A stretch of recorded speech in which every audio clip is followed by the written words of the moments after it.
Soy is one of the biggest GMOs, and soy is so damaging because soy actually contains phytoestrogens and phytic acids, and it mimics estrogen in the body. I mean, Mike, we have 7-year-old girls now having their menstrual cycle, and think about the effects of GMO soy altering the children's genes.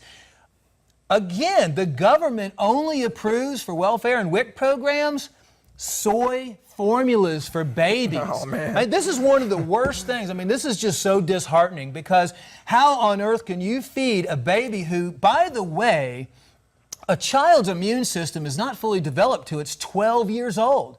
A child's intestinal tract is extremely sensitive. You have babies that have extreme allergies to foods because at an early age, they're on soy formulas, they're on formulas that contain GMO corn, GMO oils, and the Bt toxin, which is burning holes through their intestinal lining, causing from birth severe allergies and severe problems. And that's why pediatricians' offices are just jam-packed full with problems from all these GMO foods. They don't tell parents what to avoid, but let's look at this since you brought it up. Here's a product, Similac Go and Grow.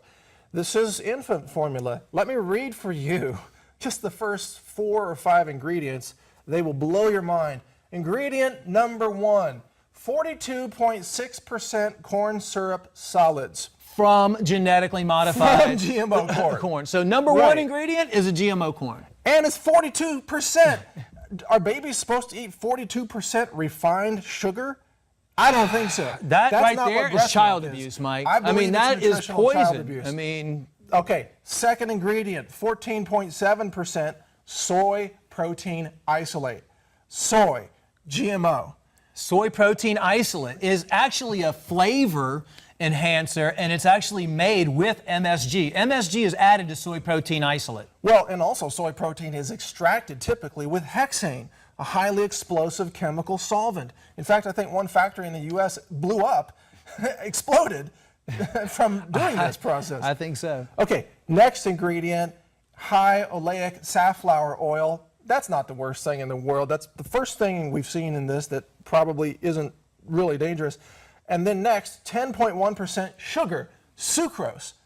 So that's now up to like 50-something% sugar now? It's 53% sugar so far. And then we have 8.4% soy oil.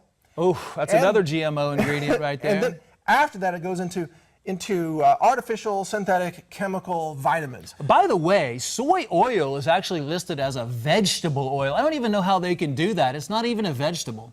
That's like another way to fruit in it. Way to hide ingredients is just say vegetable oils. You know, it's like not broccoli oil or something like that. But here, something else I got to share with you. Okay. This can is now an historical artifact in American food culture because since I publicized this starting about 2 years ago, they have removed all these percentages from the label. Really? Yeah, they've taken off the 42.6% because they gave us too much information.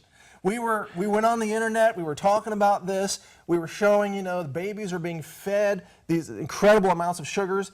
It's crazy, so they changed the label. But now what you can buy, check this out, Similac Sensitive.